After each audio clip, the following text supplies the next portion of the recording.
Why are you licking my gobstopper? Strike that. Reverse it. Nazi punks! Lick my plate! Drainage! It'll be 10 minutes where it's like a Steven Soderbergh Ocean's 11 movie. It's all slick and funny and stuff. Then just the most horrific shit imaginable happens. It's because that's what the fucking movie's about, you asshole. This fucking guy. The Tree of Life is freaking awesome. I'm sure you think it is. Faded to black. Oh, you are fucking this up. Neon slime. My basement. Oh, but I got the right answer! Oh, no, you fucking didn't, mate.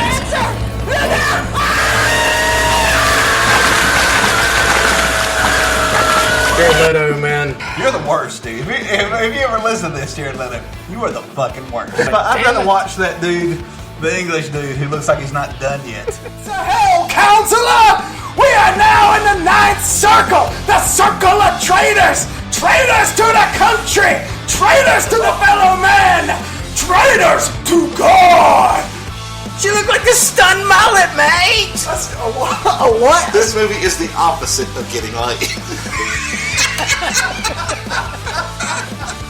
Thank you to all our listeners who have been listening to us for over a year now. Subscribe to us on Apple iTunes, Spotify, YouTube, and any other platform that has podcasts. Visit our Patreon page, become a Patreon to get more additional content. Again, we appreciate you listening and keep watching those movies. Now, on with the show.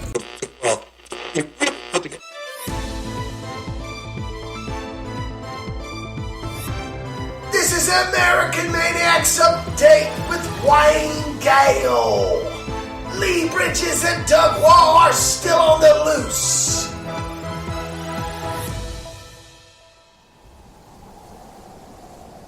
Somewhere in South Texas, on the Mexican border.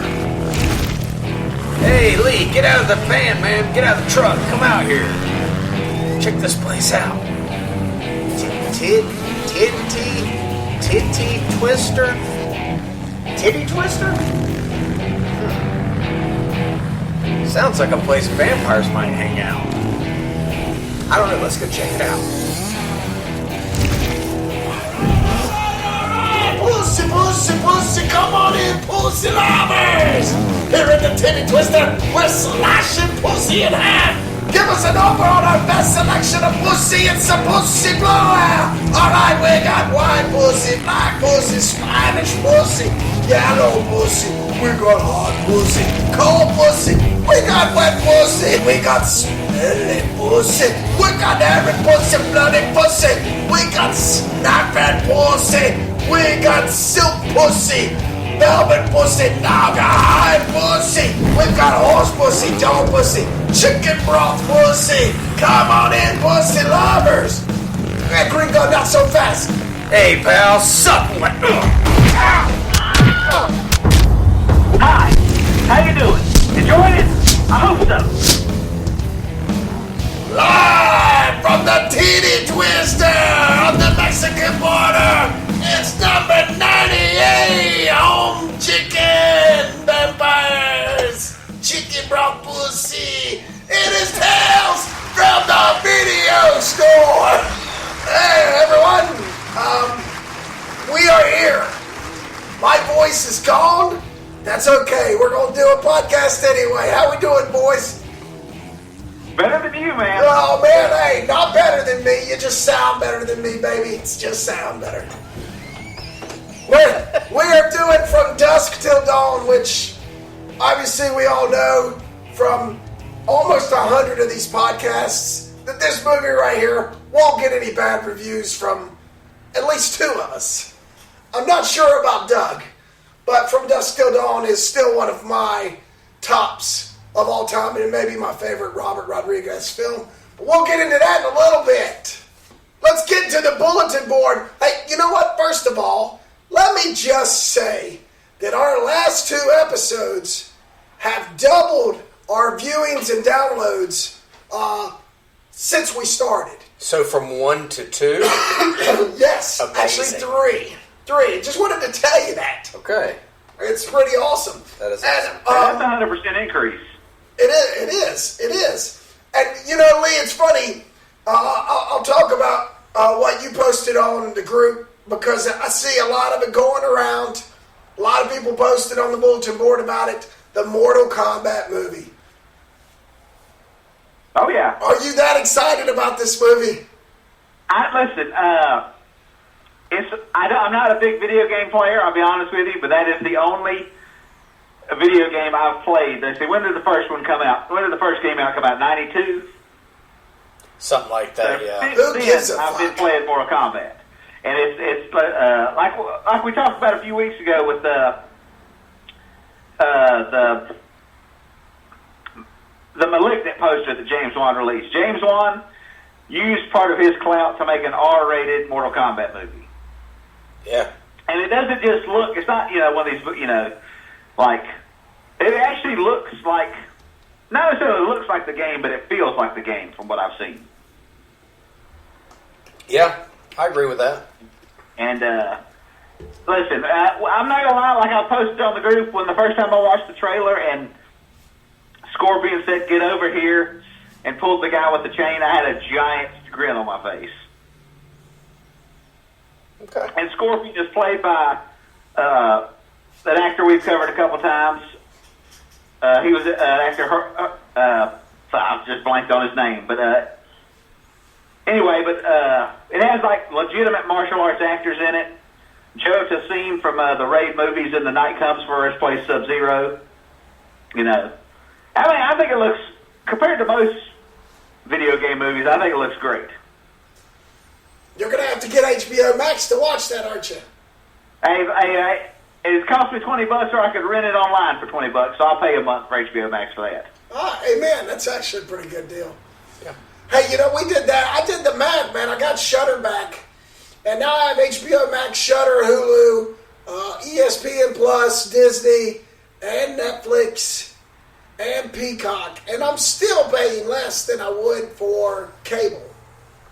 Now, that's going to change, though, when the NFL channel comes out next year and I get the NFL channel so I can just watch football on the NFL channel. But right now, it's, it's still cheaper than cable, and I have all of them. I think so, yeah. And you don't have to catch Especially it. if you sort of rotate some channels out. Like, you don't necessarily need all these channels all the time. Right, absolutely. Like, there'll be some months I'll cancel one or two of them per month till something comes on I want to see. Yeah. Yeah, Shudder did that to me. I canceled Shudder, and then they put out a bunch of original content, and I'm like, And then I'm like doing research for the horror movie, and I'm like, I've got to watch these movies. I had to get back on it. So. Right. Well, the next thing on the bulletin board, how did Roland Emmerich get $140 million to do another movie? Dude, I don't know. I wouldn't give Roland Emmerich $14. I wouldn't either. I can't raise a couple grand to make a short, and this motherfucker gets $140 for another sci-fi movie? Hey, people bag on Michael Bay, but at least when you can watch a Michael Bay movie, you can tell he's trying to do something. He has his own style of shooting a movie. And you might say the style itself is garbage. But Roland Emmerich is just, I don't know. He just, whenever I hear people complain about Michael Bay and all these other guys, I'm like, well, Roland Emmerich's been making the same movie for 20 years. He's blown up the White House 17 times. Yeah. Well, that's the truth. It really is the truth. It's terrible. Yeah, and he just, like, there's nothing, like, at least, like, every once in a while, Michael Bay will make something like Pain and Gain, or he'll try to do something different, Emmerich's just, it's the same, it's just disaster movies and, and whatnot. It's not my type of movie. It's definitely not my type of movie either. I think that Pain and Gain was my Michael Bay favorite besides The Rock. I kind of enjoyed The Rock. I would say that The Rock are his two best movies, yeah. 100%. 150%. All right, well, we got some news then. Oh, yeah, I was going to throw this news story out there. Apparently next month, New York City is going to reopen their movie theaters. Oh, yes, I saw that. Nice. Yeah, so I wonder how the first weekend will be. I don't know. Because it's going to be, limited capacity, but I still don't know how that's going to work. Well, same as games, I'm sure. Well, China's, they're opening up. I think we talked about this last week. Some movie made $347 million over the weekend. Yeah. That's true. So it's not slowing them down. But that's cool that they're finally starting to open it up. I mean, hell, at this point in time, half of America, if not more, has gotten coronavirus, me included. I mean, let's just fucking go on with it now at this point in time. Yeah, we just passed 500,000 deaths, I think, yesterday. Crazy. Yeah. But yeah, I mean, I think, Doug, you might be one of the only people I know who hasn't gotten it. Yeah. And honestly, you could have had it just not showing symptoms. I mean, right. That's kind of the weird thing about it. I mean, I've been tested twice where I had some scares and thought I was around somebody who had a positive test, but right. I guess we're doing all this for guys like me who haven't had it yet, and right. Sorry everybody. Trust me, I'd rather you not have it. It sucks. Yeah, from what you guys have said and what I've heard, Jesus, no good. It's fucking terrible, man. Yeah. If another dude at work tells me it's just the cold, I'm gonna flip out on him. Oh yeah, dude, it's totally it's turned my life upside down, man. Yeah, it really has. So Garrett Evans signs a Netflix deal with Tom Hardy, man. Are you excited about that, Lee? I am indeed. I mean, I'm glad he's finally, because after the Raid movie, I've expected him, like a lot of, last few years, a lot of low-budget filmmakers, indie filmmakers have gotten these huge movies. And I kept waiting for him to get something, and it just never happened. Now, maybe his films are too violent, I don't know. But, I watched that Gangs of London show he had on, I think it's on AMC or something, I'm not sure. Yes. But it was very well done, and him getting an exclusive Netflix deal, that's the best, because he doesn't have to worry about the rating systems or anything like that. He can just do whatever he wants. And Tom Hardy's the perfect, English-speaking actor to be in his type of movie. Yeah, oh, absolutely. Tom Hardy's perfect for any Cockney-needed actor. Oh, yeah. And if you've seen movies like Warrior or Mad Max, he's definitely game to get out there and do stuff. He's not one of these guys who, lies about doing his own stunts. Oh, yeah, he doesn't care, man. He'll do it. Well, so we're both... Ari Aster is going to team up with Joaquin Phoenix. Oh, yeah. Anybody want to weigh in on that? Is it another shitty movie? Maybe. I think it's the weird thing about Ari Aster. Go ahead, Lee. They're very well made, but I just don't like them. Yeah. I can't say, it's not like, he's not Roland Emmerich, where I can't explain how the guy's, his success just baffles me. I understand what people like about it, I just don't like it. So maybe he'll make something that finally appeals to me. Yeah, that's what I was going to say. I don't think it has anything to do with his ability as a writer or a filmmaker. It's just the subject matter of his first two movies is not necessarily something that, I don't know. I agree with you. I don't love what he's done so far, but I still believe that with a different script and whatever, maybe a totally, different style of story, not this, weird, culty, pagan-y shit. And let's just and maybe make a movie that's that's 2 hours or less. There you go. Yeah. And what I saw about this is that it's about a centralized character and it spans several decades, I guess, of his life. So we'll see. That could be interesting. Yeah, I hope so, because like we've talked about before, Aster's a super nice guy. He seems cool as shit. It's just Yeah. He's got a couple of black eyes. We talked about Ron Howard. Right. He's so likable that you just don't want to be like, dude, come on. Yeah. Yes. 100%. And Willy Wonderland with Nicolas Cage has absolutely no dialogue for Nicolas Cage. Geo Parsons, this was his last script, and he wrote it, and there's no dialogue. Yeah. He's simply known as the janitor. It is out. If you want to spend $20 to watch it, it is out. I really want to see it. I want to see it. I just don't want to pay $20. If I pay $20 for something, I need a physical copy.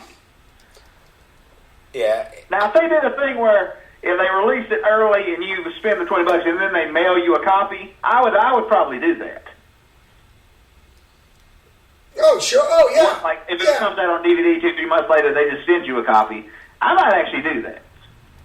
But, yeah, I'm not spending $20 on a digital copy. Well, it's unbelievable.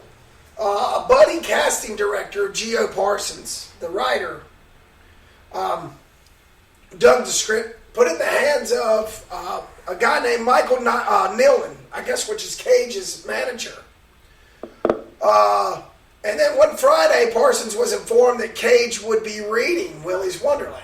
So you're like, oh, cool. Nick Cage is he's gonna read a script where there's no dialogue for him. Somehow that works. And let's see, by Monday morning he got a call. Says Nick loves this script. He's in. So of course, you've got Nick Cage. It's done. It's done. Yeah. Cage was instrumental in getting financing, and the film was officially greenlit on October 31st, 2019. That's unbelievable. Yeah, I mean, you can, like, people that are kind of down on Cage because he hadn't had a big movie in 10 years, and he makes so many direct-to-video movies. But at the same time, he does stuff like, Color Out of Space, Mandy, this movie. He helps people get stuff made in a way that a lot of famous people wouldn't. Yeah. Yeah, that's amazing, man. That's That's what you need. He seems just like he walks around dressed like if you ever see him just out and about where somebody takes a picture of him, he's dressed like a pimp on Miami Vice. Yeah. All these people who hate on him, trust me, that doesn't bother him at all. He's out there living his best life. Oh, yeah. Well, he once spent like $276,000 on a dinosaur skull. I mean, this guy just is... Right. He's very flamboyant. He's probably gone through bankruptcy a couple of times now, so he's probably kind of leveled. Maybe he's not. Maybe he's changed his extravagant spending into just an extravagant wardrobe now. Just buying like castles instead of islands with castles on them. Right. Yeah, that's it. And hey, I saw Disney has a problem with the Muppets now. Yeah. What the fuck is that? I think it's 18 of the original episodes. I have warnings on them because they could be, sensitive content. I'm not trying to be all, because there's some stuff like, listen, when my buddy, years ago, my buddy bought his kids some Tom and Jerry cartoons, and I never thought about it because I hadn't watched Tom and Jerry cartoons since the early 80s. But the Mammy character, the sort of black maid who you only see her feet. Yeah. That was in the 40s and 50s, and that is, definitely, if you made Tom and Jerry now, which there actually is a new Tom and Jerry movie, I'm sure that character isn't in it, and nor should she be. Right. But, we're talking about the Muppets. It's not, it's not an Abel Ferrara movie. I don't know. It's true. It's crazy. I'm actually curious as to what the content is. Yeah, that's what I was thinking. Like, what exactly has been flagged? Yeah. I don't know. I watched Reservoir Dogs this week, and I'm surprised they still stream this movie. It's so bad. Right. No, for flag stuff. He's just flat. Oh, yeah. You know what I mean? They're just he just flat out. The Robert Rodriguez, even, it's funny, and we'll get to this in a minute, but I watched Full Tilt Boogie, because that was the disc that was in I gave you my From Dusk Till Dawn Blu-ray, and I had the DVD, and it said From Dusk Till Dawn, but it was actually Full Tilt Boogie. Some of the stuff that Quentin and George say in the documentary alone is got Me Too all over written all over it. And it's right there, and I'm sitting there going, man, everything's changed. We just better go back and just fuck everybody, right? Because you can't just select a few people and fuck with them. If it's out there, and then let's just go destroy everybody. Right. Just fuck everybody. Justin Timberlake is apologizing to his fans for something his manager asked him to do 20 years ago when it came to Britney, when he was dating Britney Spears? Like, what the fuck is that? That's the most ridiculous shit I've ever heard in my life. I don't know. Yeah. I just don't know where it ends. It's never gonna end. Like, what is it? Like, I just don't like it. Quentin Tarantino in a scene goes, I could fuck any girl on this set. And the girls that are around him when he says it, all laugh. And it's a great time. And then they're drinking beer and George Clooney's rubbing up on Juliette Lewis. And it's not a problem. I sat there and watched Death Proof and Planet Terror, and it's completely different now because I'm looking at Rose McGowan going, well, you did both of these movies. Like, when was all this wasn't that Harvey Weinstein stuff before this? Like, why are you still doing these movies if he had done... the reason the reason is because Rodriguez, he basically forced Harvey Weinstein to put her in the movie. Because she'd already, I think... That's right, they were dating. Called the cops on. That's right, they were dating. That's right, they were dating. And she was like, she's not being in the movie. And Rodriguez was like, oh, yeah, she absolutely is. In fact, she's going to be in both movies. That's right. That's right. Well, good, thank you. Yeah, nothing. I am not taking away Harvey Weinstein's a piece of shit. I just wonder, Rose McGowan came out years later about this shit, and she's still... But that's right, you're right. I forgot about that. Rodriguez and McGowan were together, and that's why she was in both of those movies. I forgot about that. Well, there you go. All right, well, forget Full Tilt Boogie. Let's get on with it. From Dusk Till Dawn. You want to introduce this, Lee? I know you do. Absolutely. Like we just mentioned a few moments ago, talking about the Mortal Kombat movie, there's moments in filmmakers' careers where they get like clout and popularity. And sometimes people, they go for the paycheck and make a giant movie. Sometimes people make a small personal movie, about them or something they've experienced. But sometimes, and this is the best way to do it, you make a movie that would otherwise never get made. And in the mid-'90s, Tarantino and Rodriguez, they were the two coolest guys on earth. This is after Desperado and after Pulp Fiction. They made movies for a very small amount of money that made a lot of money, and they could do anything. And they chose to make From Dusk Till Dawn, which is essentially like I don't know. It's hard to explain. It's half of it's a crime film, half of it's a vampire movie. George Clooney and Quentin Tarantino play the Gecko brothers, these bank robbers, and they take this family hostage, and they're going to meet up with these other gangsters at this bar called the Titty Twister, and it is full of vampires.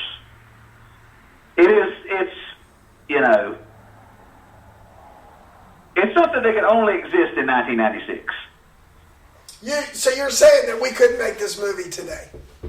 No, you absolutely could, but it wouldn't have Harvey Keitel and George Clooney in it. You're right, yeah. Because think about it, it's basically, and Rodriguez said that, he said they really didn't want to make a vampire movie. They wanted to make like an Italian zombie movie from the early 80s, which is it's similar to Planet Terror, which are just these super bloody, sort of logicless movies. And somehow in the mid-'90s, they got Harvey Keitel to star in this movie, which just saying it sounds insane. Yeah. I mean, and let me tell you, I couldn't love this movie any more than if I tried.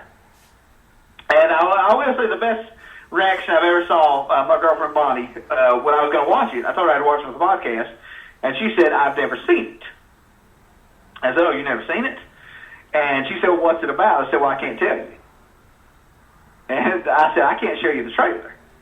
I said, if you're going to watch this movie with it, I just have to put the disc in, and I want you to watch it sight unseen. Don't read anything about it, nothing. And halfway through, at the exact moment when Selma Hayek turns into the snake vampire, Bonnie just goes, what? Which is the exact reaction they want you to have. Yeah. Yeah. Quentin Tarantino. When this came out, I'd already read articles about it in Fangoria and all this stuff. Like, I knew there were vampires in it. So I never had that experience because I was just so jazzed to see it. And one of the first movies I saw multiple times in the theater. And yeah, she really enjoyed it, but she definitely did not see the vampires coming because there's no hint that it's going that way. Not even a little bit. Not even, and that's what makes. And I know people who love the first 45 minutes but hate the second, and I don't associate with those people. Neither do I. But what do you guys think? I mean, I love it. It's I would say I would agree with Garrick. It's probably my favorite Rodriguez movie, maybe tied with Sin City. But yeah, I love it. It's because the '90s were sort of the horror in the '90s was sort of light. You had things like Scream and things like whatever, but there wasn't a lot of to use the title of the documentary, a lot of full tilt boogie horror movies. The splatter movies had sort of come and gone, and this was what was up in 1986.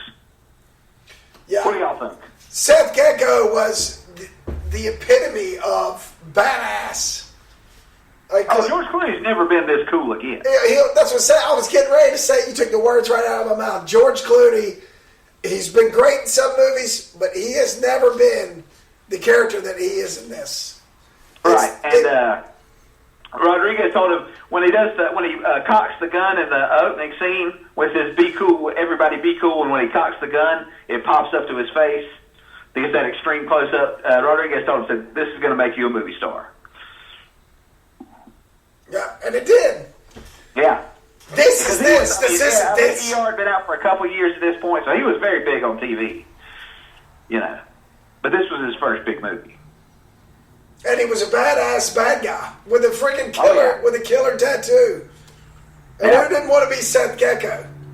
I know, right? Right. He was the shit, man. Yeah. This movie George was... Clooney's so cool, he makes tribal tattoos look cool. Yeah, if I got that tribal tattoo, I wouldn't look near as cool as George Clooney. And I think actually after this movie, there were probably some dumb fucks that went out and got that. Yeah, Garrick, if I saw you had that tattoo, I would ask you when does the shows at Lollapalooza start? Because that's some 90s ass shit right there. Yeah. What?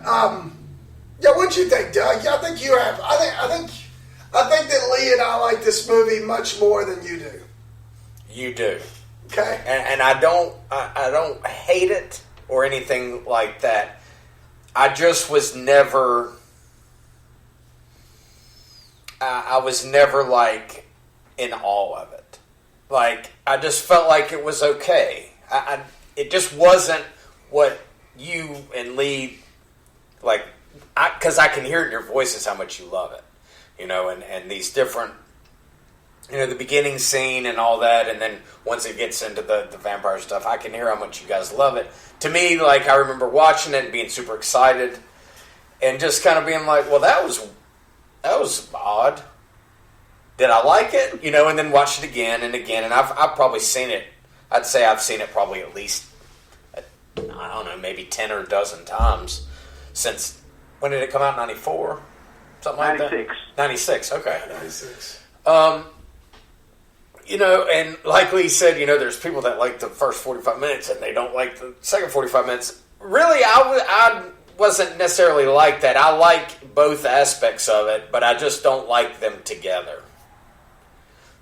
For whatever reason, it's just never worked for me.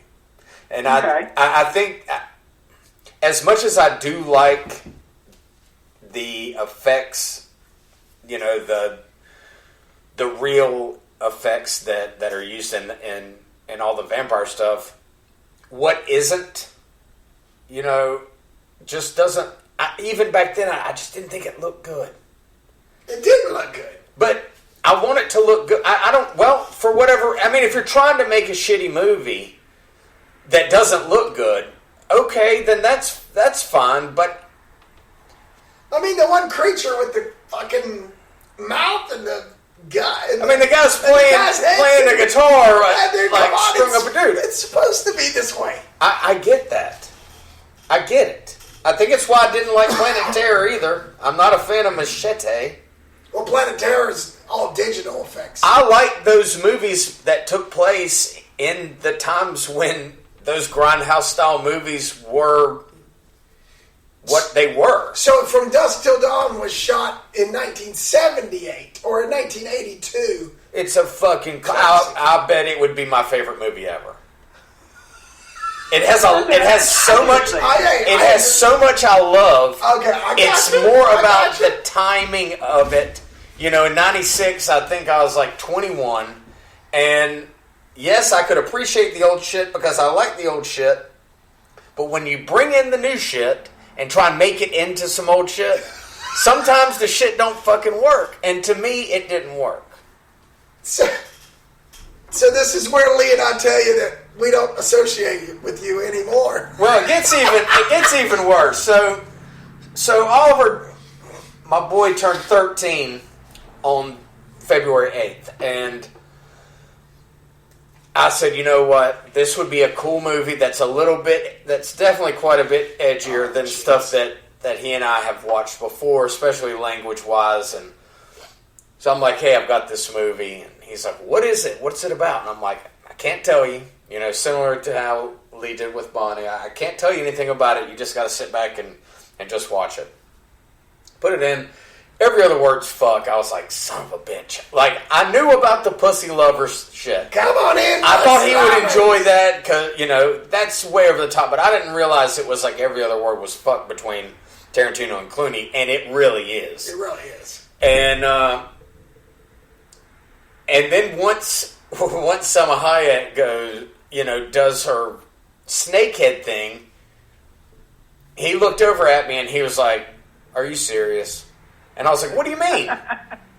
He was like, is this a monster movie? And I was like, it is now. He was like, oh, great. And just slumped down on the couch. I was like, come on, man, it's cool. Like, you'll enjoy it. He hated it. I was like, did you enjoy any of it? Like, even towards the end, like, you know, like, sex machine with, like, his dick gun and all that. I'm like, you didn't like any of that? He's like, oh, that part was cool. And when Richie gets killed, Tarantino's character, the creepiest dude on the fucking, in the movie, he's like, oh, man, he was my favorite. I was like, Jesus Christ, we're done with these types of movies. The guy that rapes and pillages. Yeah, just the worst of the worst is your favorite. I was like, this is not how we do things. This, Richie, is not how it's done. Now, maybe part of that, I think, was just him trying to go opposite of what I'm saying. You know, right. like I'm like, you know, I could look at him and tell some of the stuff he thought was cool and, you know, was kind of into it. And then other parts I could tell he was kind of lost a little bit, you know. But, you know, oddly enough, I think at the end of the day, we actually kind of see it very similarly. Huh. River called it trash. I packed his bag and took him back to his mother's. He called it trash? He How? Said, How can you call that trash? He said, trash? this is trash, Dad. And I said, get your shit. Get in the car. I don't think it's trash. That's what I'm saying. It's got some... I mean, it's just the over-the-topness of it. I guess just for whatever reason, it just didn't click with me. Like, a lot of things do. This just never did. And it's nothing against the, you know, the writing or the way it's shot or the feel of it or anything like that. It's all fine. It looks great when it's supposed to look great. It doesn't when it's not supposed to, I guess. Right. You know, and you know that I really like Rodriguez, and I want to see him come back and make some more of these, you know, kinds of... You don't like Planet Terror? Planet Terror is like the easy, like, you just look at that. That's the movie I look at and I go, fuck. If I just had clout, I could make movies like that and put all those people in it. Yeah, I guess. I don't know. I'm just... It just doesn't do it for me. I understand it. I understand exactly what you're saying, but these style of movies just, you know... I like the original stuff. I totally understand what you're saying, Doug. Yeah, I'm more of a fan of when this is what it was meant to be, not this is like an homage to something else. And I'm cool with that. It's just I just don't love it like everybody else, I guess. I got you. You know, that's fine. Yeah. I mean, my favorite character in the fucking whole thing is Michael Parks as the ranger at the beginning because he's fucking amazing. Yeah. And John Hawkes also. That opening scene is my favorite scene of the whole movie. The best thing in the whole movie is the picture they show of John Hawkes on the news after he gets murdered. With the With fish? him holding the giant fish. Yeah. That's the stupidest shit. I love that because it's so quick. It goes by, but everybody notices it. Like even Bonnie, she laughed at it. Yeah. You know, it's so ridiculous, and he's great like that. I think that's the first thing I ever saw him in. John Hawkes. I think that might have been the first movie I ever saw John Hawkes in. That's probably true. Yeah. I mean, I can't think of anything off the top of my head that came out earlier than '96 that had him in it. But No, nothing I can think of. well, like I said, I mean, it's just, you know, I don't know. Maybe I'm just not film nerdy enough to fucking dig it like you guys. I mean, I'm sorry. And I just dude, I have not watched this. You've seen the movie multiple times. Yeah. There's nothing, you have an informed opinion. Yeah, I mean, you know, I hoped for something different because I hadn't seen it in a while. It's probably been every bit of 10 years since I've seen it. And got excited watching it with my boy, and I thought, man, this is going to be really cool. And it wasn't for either of us. Yeah. Hey, Don. Also, there was no way I would watch this movie with a 13-year-old. Yeah, it was a bad I call. would be so uncomfortable. I would just be like, I will skip over this bit. You don't need to see it. Yeah, well, once they got into the titty twister, and I was like, oh man, there really are titties everywhere. I was like, oh. And then, you know, I started, you know, thinking ahead, and I was just like, damn it, this was all just a fucking mistake. But it's fine. I mean, once the vampires come out, really, the language pretty much subsides from that point, and it gets into disgust. It gets really like lighthearted, like when Williamson and Savini have their like little moments. I mean, it's more comedy than it is horror to me, you know, and that's fine. But it's crazy because in Full Tilt Boogie, speaking of the boobies hanging out, they've got all these shots where they're just in between breaks in the titty twister. And all those girls that are dancing with their titties are out. They're all reading books. They're just laying on picnic tables with their titties hanging out, reading books. Well, it takes a long time to shoot a movie. Oh, sure. A lot of it is just hurry up and wait. And yeah, you would, even if you were in that set, you would get bored. Yeah, I mean, I guess, when you're getting paid to have your boobs out, you just leave your boobs out. Right. And also, the grips and stuff, after like the 45th day on that set, they're probably not even noticing it. Yeah, that's true. Like, how's it going? They're like, how's it going, you know, Jan? You know. Was it, were they a couple of psychos? Psychos don't explode when sunlight hits them. I don't give a fuck how crazy they are. Yeah. It's the best line ever. Cheech. Yeah. I mean, he plays like 6 different characters. He's the border patrol guy. He's the guy outside the titty twister. He's the guy that Seth is coming down there to meet. He's great, dude. He's a fucking legend, man. I love the guy. I had to explain to Oliver who he was because he was like, wait a minute, I saw him before. And I was like, you know, you ever heard of Cheech and Chong? He was like, yeah, but I don't know what that is. I said, well, that's Cheech. That's one half of this comedy duo from... Right. You know. And Rodriguez's interpretation is that he's the devil. He's trying to get Seth to go with it, you know. That's why he keeps showing up, to make sure he's there at certain moments, because, you know, Cheech's character is basically the devil. Yeah. Well, here's a little cool fact. From Dusk Till Dawn actually wasn't something that Robert Rodriguez and Quentin Tarantino came up with. Robert Kurtzman was a special effects and makeup artist for K&B. He conceived the story and wrote a treatment. And then when it actually came to writing the script, everybody pointed him into the direction of this new kid who had been making some waves with scripts going around called Natural Born Killers and True Romance. Kurtzman hired Tarantino to write the script for, in 1994, $1,500, which allowed him to quit his job as a video clerk. Here's the cool thing. Tarantino had one condition. As a part of the deal to write this script, K&B would help him on the makeup with Reservoir Dogs, i.e. cutting the cop's ear off. Came from Robert Kurtzman. That was the trade out from the Dusk Till Dawn. So I guess Quentin actually ended up winning that. Kurtzman got paid for story and script. Right. Quentin got to be in it, got to write the script, and do it with his buddy Robert Rodriguez. And you can't be sad for Kurtzman, because if you have a story by credit, you get paid whether it's remade every time something happens with it, you get paid. That's true. Every time you do a 20 bit. Sometimes that's even, like paycheck-wise, that's even better than the screenwriter. Because you came 100%. up with the characters. That means he got paid for the TV shows, all the direct-to-video sequels, the soon-to-be animated series or movie or whatever. He's still getting checks for that. Yep. And here's another funny, cool fact. Fred Williamson, he used to make a bunch of movies. He has 3 rules about being in a movie. Number 1, he can't be killed in the movie. 2, he has to win all the fights. And 3, he gets the girl at the end of the movie. Those are his 3 rules. He broke all 3 to be in this one. Oh, yeah.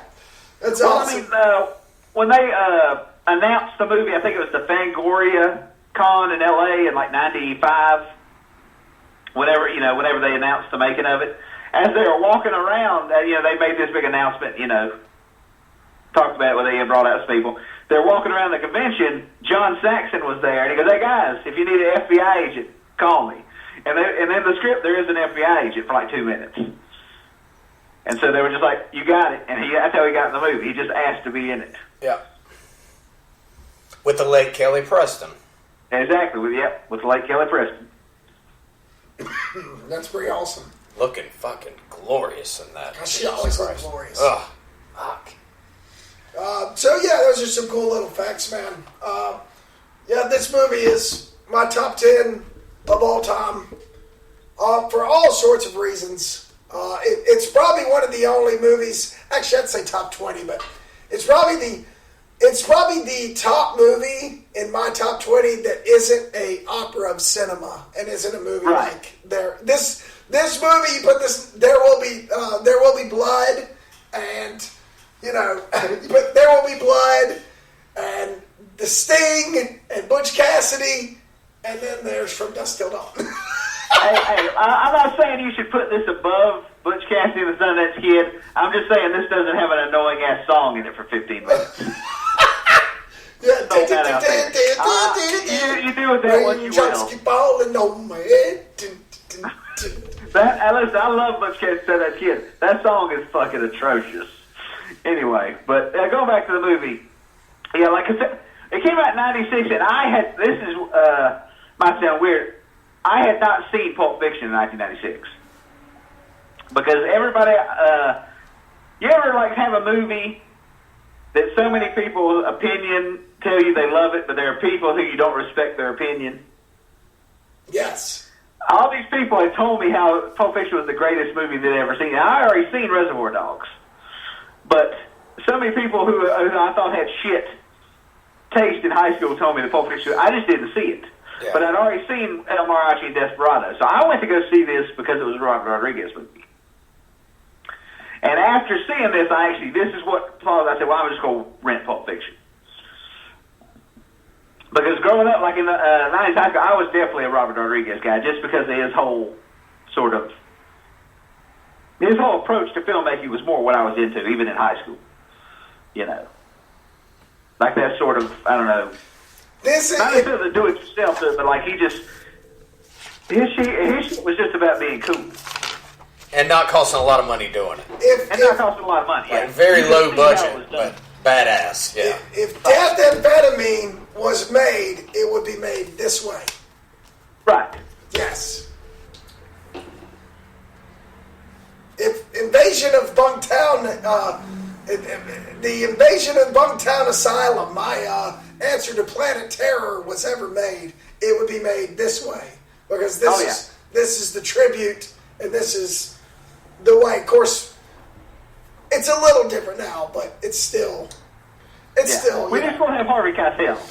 Yeah, we'll have Harvey Keitel or George Clooney, because George Clooney, even Quentin Tarantino could never pull it off. Now I saw him into Django, and I was like, holy shit, he's gained like freaking 50 pounds. The D is silent. It is a must-see. Even if you don't like it, half of the movie is a heist movie, road movie, and half of it is a vampire movie, and you must see it. And we just spoiled it for you. But that's okay. Because I think the poster... That's okay. The DVD case spoils it as well. That's very true. Well, it's 25 years old. if you've ever seen a VHS or DVD case of the original Planet of the Apes, it has the ending on it, like the Statue of Liberty's on it. It's one of those movies that gets spoiled by the movie itself. Yeah. Oh yeah, that's right. Yeah, good point. Yeah, and then and to end it all, the best shot is the final shot when Seth is driving off and they pull out and you see the temple behind the titty twister, and you see where they dumped all the buses and everything. Whatever. Yeah. I get it, man. But I love that movie, and I can watch it any day, all day long. I'm right there with you, Garrick. Well, all right. Well, we've talked a lot about this movie. I'll tell you what. I'll get into what I watched real fast before we go into Bloody Hell, which I know we all watched. I actually watched the first season of From Dusk Till Dawn on the El Rey Network. Okay. And it was... You watched the whole season? Yeah, I clawed and bit to try to watch it. It was terrible. It's basically... I watched the pilot. It's basically the movie stretched out over 9 hours. Right. And then they added some other stuff. And the second season, I couldn't even get myself to try to find it for free just to see it so that I could tell you guys how awful it was. But it was terrible. I mean, it was absolutely terrible. Yeah. Well. And I'm not real sure how the El Rey Network's doing. Does anybody know? It's no longer in existence. Oh, it's gone, huh? Yeah, this past New Year's, it stopped being a thing. I guess that's why Rodriguez moved over to Disney Plus to start doing the Boba Fett, the Mandalorian. He'd given up on it. Right. The programming it was just not good. It just was not good. So, I was hoping it would be awesome, and it wasn't. It did have Don Johnson played Park's character in the store at the beginning. Okay. Thought that was kind of cool. I thought that, now that I'm thinking, maybe I did see the trailer or the pilot. Maybe. Yeah, because I think everybody to try to get the El Rey Network. This was its flagship, wasn't it? This was their big show, yeah. Yeah, this was the big show, and I think they let everybody. They put it out on Sci-Fi and everywhere to watch it to try to pull some people over to El Rey to the El Rey Network. How many movies did From Dusk Till Dawn spawn directly? Two after the original. There's 3, 2 direct video sequels. Okay. I have not seen any of them. I haven't either. I saw the second one. I did not see the third one. Right. How is the second one? The second one, the only moment of it I actually remember is it's a bank robbery. And when the people are in the bank, one of them's a vampire, and he slowly turning the other members of the gang into vampires. And the cops show up and drag the hero out, and it's daylight out. And when they put him in the back of the cop car, and at that moment there's an eclipse, and it gets dark, and I think in my mind it's Robert Patrick is the hero of the second one. That might not be accurate. That is accurate. Okay, and when the eclipse happens and the vampire starts coming out, he just looks right in the camera and goes, "You gotta be fucking shitting me!" And that's the best moment. That's the only moment I remember. And he's actually Harvey Keitel's character in the show. Oh, is he? Okay. So he's the dad in the show. So him and Rodriguez must be cool. They must be. Oh yeah, I'm sure. Where he's like Lee, and he's like, "I'll do anything. Put me in. I don't care how shitty the show is. Fucking put me in it." So wait, Robert Patrick was the vampire, and they put him in the back of the car? No, he's like the human. Oh, I got you. Yeah. Okay, well there you go.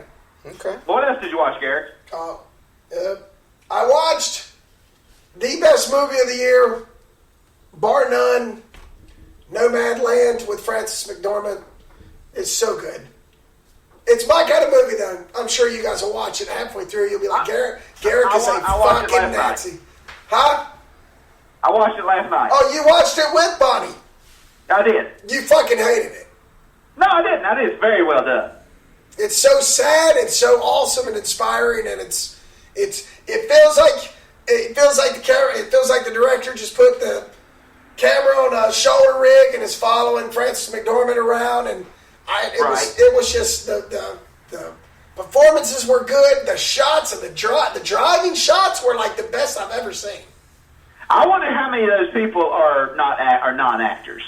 Right. It felt like a documentary that was shot really well. Right, because I know her and David Strathairn are both actors, but I didn't recognize anybody else in the movie. But even okay, so that's how good Chloe Zhang is. Yeah. If they weren't actors, if they were real nomads, she got those performances out of those old ladies that had cancer and stuff. Oh my gosh, right. It was so good. I think I mean, just from a gut feeling, I'm gonna say a lot of those people at the camp. I'm gonna say a lot of those people were probably non-actors. Oh yeah, they were probably nomads.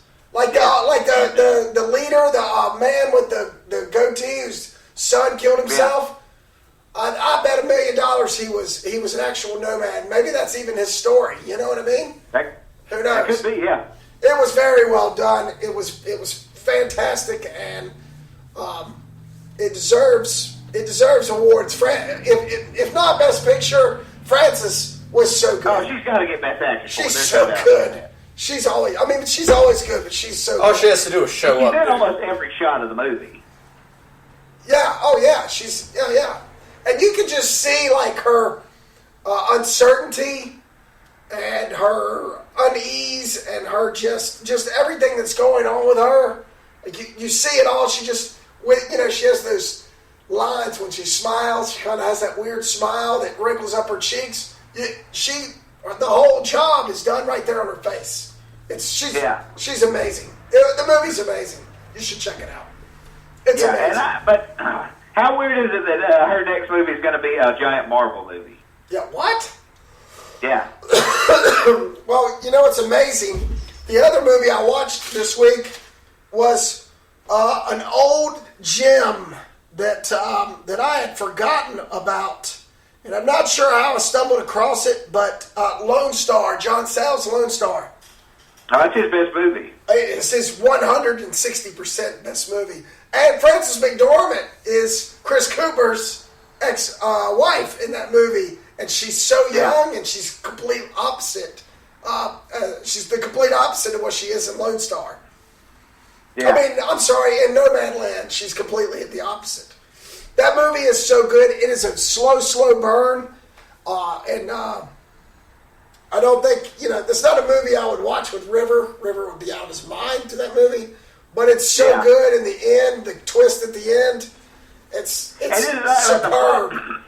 The way they handle the flashbacks, where it just kind of, it's all done with camera moving, like they look over somewhere and like they'll be seeing the flashback. Yeah, where the camera moves down to the tortilla chips. Or to the tortillas, and when it pans back up, the money's... how great is Matthew McConaughey in it? He shows up, he's in it for 6 minutes, and he's fantastic. Yeah.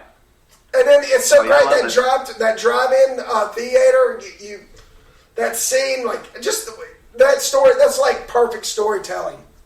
Oh, yeah. And I love it, and it's great. And it's so relevant because there were so many there's so much subject matter on racism and stuff like that in that movie. And that movie was done, back in the 90s. It's so relevant today. Yeah. With all that's going on. So, that's what I watched. Very nice. Very, very nice. Yeah, right? I didn't try that hard. I didn't watch anything high art. I went low brow.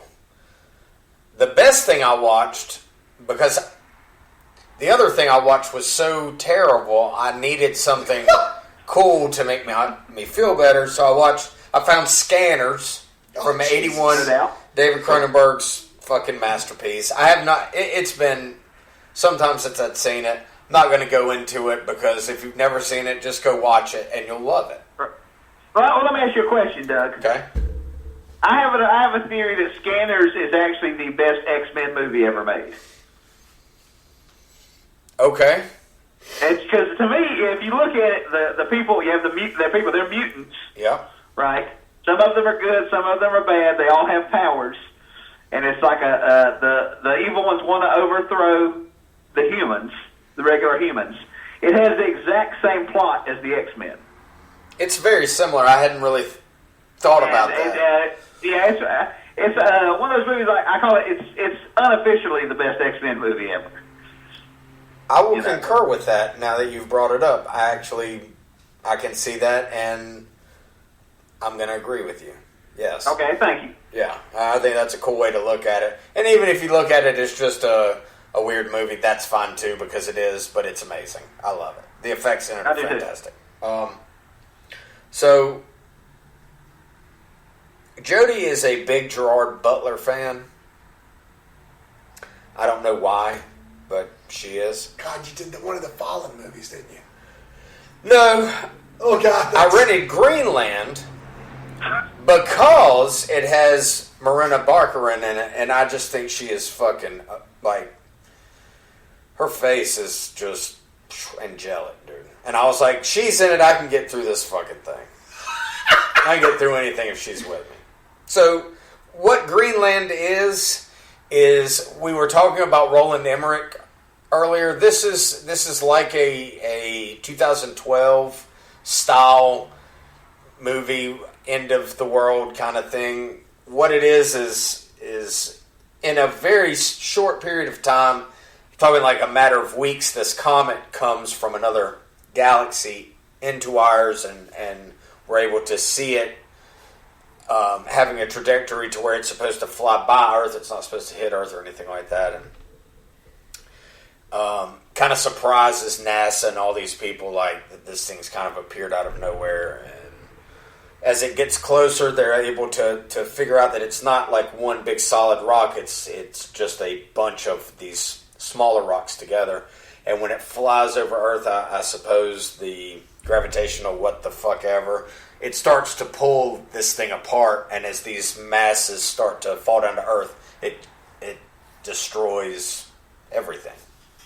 And then there's a large piece that's supposed to come at the end to really take the Earth down. Look, it's just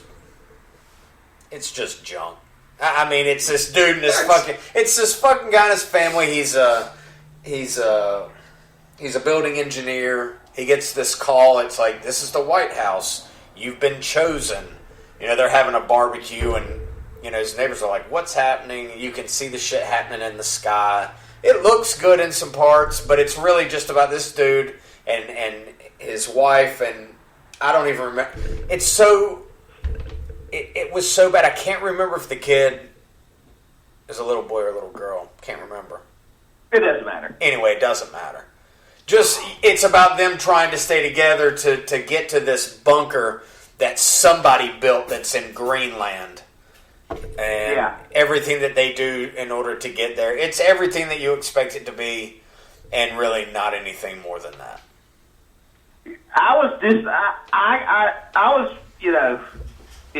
Just listening to your description of it, I was like, oh, that sounds terrible. Yeah. I just don't I've never been a disaster movie guy. It's one of my least favorite subgenres of movies. I don't know. I like the way that it kind of comes from nothing, because they're like, oh yeah, it's just, this thing's going to come by. We're going to be able to see it during the day. They have this big viewing thing down in Florida where, it's streaming to all the world. These small little bits are supposed to come down and land in the ocean. And they're massive bits, and it fucking destroys Florida. All of it. Yeah. Well, it's not all bad. That's not all Which bad. is fun. But it's just, and it's them running and being separated and then back together. But, there was a chance at the end. At the very end that they could have salvaged it, and I would have been like, you know what? That was okay. They get to this bunker, and they're counting down because it's 8:47 a.m. is when this large piece is going to strike by Gibraltar and create this massive wave that's going to fucking destroy the planet. Destroy the fucking planet right there, man. But it just goes to black, and then they wake, and then it's 6 months later, and they open the door, and there's some birds, and I was like, see? Fuck you. So that's what I watched. Nothing. Yeah, Greenland and Scanners. Yeah, well, I totally understand you watching Scanners afterwards. Yeah, I watched Greenland and I was like, fuck, I gotta find something cool. And I saw Scanners, I was like, yeah, Daddy. Now, what's Scanners on? Prime, I think. Is it Prime? I think it's on Prime. Prime is my go-to, dude. Right. All right, well, I watched another documentary-style movie from 1971. It was really good, but I can't say I enjoyed it. It's called Punishment Park. And it is a fake documentary, maybe one of the first mockumentaries. Oh, not really a mockumentary, it's a fake documentary. In this version of 1971, if you're convicted of like conspiring against the government, you can get out of your jail sentence by engaging in something called Punishment Park, which is you go out in the desert in California or Nevada, wherever this is. And you have 3 days to get to this flag that's like 40 miles away. And you run for 2 hours, and then members of the state police and National Guard will use you as a training exercise to try to hunt down and kill you. And there's no way, like, something I didn't mention in the news is Edgar Wright, the director of Ant-Man, director of Shaun the Dead, and, several other. He's actually going to remake The Running Man, but apparently his version is going to be more like the Stephen King novel. Yeah. I can't imagine Stephen King and the Japanese writer who wrote Battle Royale haven't seen Punishment Park. But unlike theirs movies, there's nothing cool about it. It is very documentary-like. Like they bring them in and they have their trial. Like everybody gets like a 5-minute trial. You get to say your piece, and then they just say you're convicted. And they send you out to the desert, and you get to run for 2 hours, and the cops come try to hunt you down and kill you. But there's no genre coolness. Yeah. That sort of veil of fantasy. It's all like handheld documentary style. These guys, they come out, shoot them once in the head, and they collapse at the ground. Like you would see on old news footage. And it's well done, but it's very off-putting, but it's meant to be.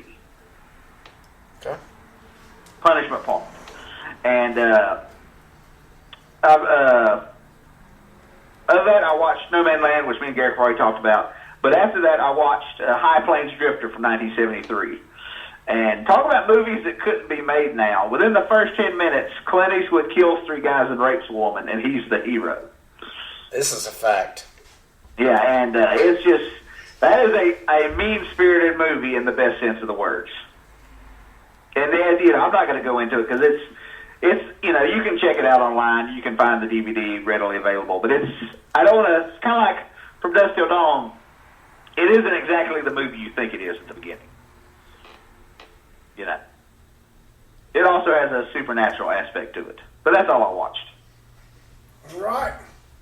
Well, our pick-a flick this week, I'll get it out. Once Upon a Time in Mexico. This is another Robert Rodriguez thrown together film. It's the final, I guess, in the trilogy of the El Mariachi. He becomes involved with the international espionage that involves a psychotic CIA agent played by none other than Johnny Depp, Agent Sands, probably his best character ever, next to Ed Wood, and then a corrupt Mexican general. The movies, it's very low budget. It's like From Dusk Till Dawn. Some of the effects are a little bit off, but it's got Antonio Banderas coming back as the El Mariachi. You got Johnny Depp, Willem Dafoe is the bad guy, Mickey Rourke's in it, Danny Trejo's in it, Enrique Iglesias is one of the mariachi guys, Cheech is in it. All your normal Robert Rodriguez group is in this movie. You should check it out if you got $4. Just take a rent. It's a good little piece of it's good little picture for kind of in the same as From Dusk Till Dawn, only without the vampires. And I will say that Rodriguez, had he not made Sin City, the next thing he was going to do was do 2 movies with Johnny Depp as the blind gunman. Right. Yes. And he would have had 2 trilogies, but only 5 movies. because basically he was going to end the El Mariachi trilogy and then start the Blind Gunman trilogy. And that just, Johnny Depp was in 4 Pirates movies, and so it just never happened. But I wish that had happened because I like the Johnny Depp character so much. Yeah. He's my favorite part of Once Upon a Time in Mexico. Oh, absolutely. I mean, it carries the movie. Yeah. But it's funny that Robert Rodriguez, he makes movies so quickly and efficiently that he can actually get away with doing something like that. We're going to make Johnny Depp, the Blind Gunman. We're going to make 2 movies. We're going to shoot them both at the same time, knock them out, pump them out. Like, you know what I mean? He's his own little Austin studio where he can do whatever he wants. It's crazy. Oh, yeah. Yeah. Okay. Can we talk about the best thing I watched all week yet? Yeah. Yes. Please do. I mean, look. Wait. Let me preface this. Okay, anyone that did not listen to our show last week, at the beginning of last week, I ran across an ad on Instagram. So social media works, people. Social media works. And it was a picture of a devil or something, some sort of weird picture. But the caption said, "It's as if Rambo was in Midsummer," which of course caught my eye. I screenshot this picture. I send it to Lee and Doug and say, "What the fuck is this?" Well, that spawned us all to go to Redbox and get this movie based on the statement that it was Rambo meets Midsummer. Now, Right. Go ahead, Doug. Bloody hell. Bloody hell. From Finland to Idaho and back. This is not at all what I expected when I rented it. I expected a very B-ish, didn't really know what to expect. Something culty and probably wasn't going to like it. And I knew about less than 5 minutes into the movie, I was like, I'm going to like this. I don't know if everybody else is going to like this, but I think I'm going to like this. The main character, Ben O'Toole, dude, that guy's great, man. It was fun. This dude, he gets involved in a bank robbery. And he's there being, he's one of the hostages. He has an opportunity to get a gun. It kind of falls into his lap, literally. And he does, and when he does, he has some previous military experience, and that shit just turns on, and he just kind of goes around and executes all of these people. And by doing that, one of the other hostages, a woman, was hiding in a closet and was killed. And so he was taken to court and given 8 years in prison for basically being a hero and, stopping these guys from doing this thing. And when he gets out, life is very weird, and he just decides, fuck it, I'm going, he likes getting out. I'm going somewhere. He takes a spitball and puts it in a straw and shoots Finland a couple of times, and so that's where he's going to start his life anew. And immediately when he gets there, the shit goes down, and it's just it was so unexpected. Is it great? I'm not going to say it's great. Fun. It's very well done. This is fun. This is fun. It's fun. It's just... The finished chunk is the fucking coolest thing I've ever seen. It's just... He like comes down the stairs. Yeah. Potty. Yeah, when he's eating the food, and Dad puts the meat in and goes, bad meat. I mean, the twins, All it's of it. fun. All of it is... It is fun. It's just what I want. It was so much better and more than I was expecting. Like, it's not Rambo and Midsummer. It's so much better than even that sounds, and that does sound amazing. And they do reference that he had service, that he was in the service. So, like, his... Oh, yeah. Yes. All his crazy shit that happens at the end, like, it's believable. Psycho twat. Yeah, psycho twat. I loved how they did that. I loved how they did the personality thing. Everything. It's very fun. He has his very own Tyler Durden. Yeah. Like, he's a fucking psychopath. He's batshit fucking crazy. Yeah. But he's the hero, and he's fantastic. And you pull for him at every turn. Like that whole dynamic of him being tied up and himself talking to himself is the best part of the movie. Oh yeah. And I didn't expect any of that, and it just, a lot of times when something like that's introduced, it's almost annoying and kind of takes away from what else is happening in the movie. But this accentuated everything. It was fucking perfectly done, dude. I loved it. And you empathize with him so much, like when he's tied up in the basement. Yes. Like it doesn't seem like there's any way for him to get out. When she's massaging his leg, and it's like cut off. And he's chubbing out, dude, with this hot blonde Finnish chick. Dude, it's exactly what I wanted it to be, man. So everybody, ladies and gentlemen, that is it. Social media does work. I would have never even heard about this movie, but I just stumbled across it because of the Tales from the Video Store Instagram. Yeah. It came in as an advertisement. It caught my eye. I screenshotted it to my two partners here. We watched it, and all three of us love it. And pass the word, bloody hell is fucking awesome. They made $6 off of that ad, so you can't say it doesn't work. That's what I'm saying. They made more than that. Well, between us. Just from us. Oh, yeah. But after we recorded last week, I said I was going to go find it. I did.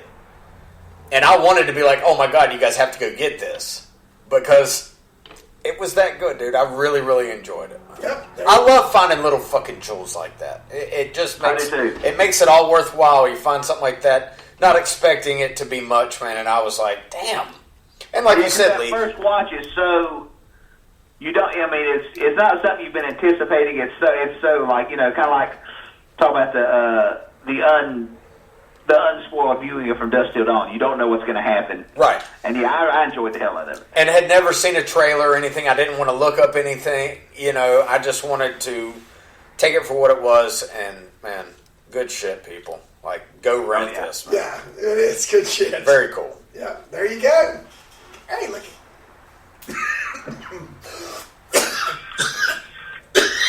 Garrick, are you okay? Oh God, I'm dying. I'm choking on his foot bone, on his leg bone. Fucking longer. Like the finished chunk. Yeah. Get longer. All right, well that's it for this block, man. What a block it was. Probably one of our most popular blocks among our listeners. Yeah.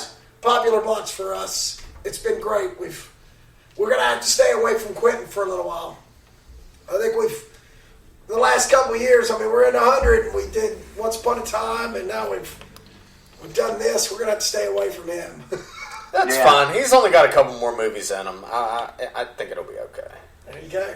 All right, well, we'll see you next week. Hey, we don't know what we're doing because we're creeping up on 100, but we will let everybody know on the Facebook page as soon as we decide. Anything else to add? Nope, that's it. All righty. Have a good night, and stay away from them vampers. And just remember, and if you can find a better deal on pussy anywhere, fuck it. That's right, my friends.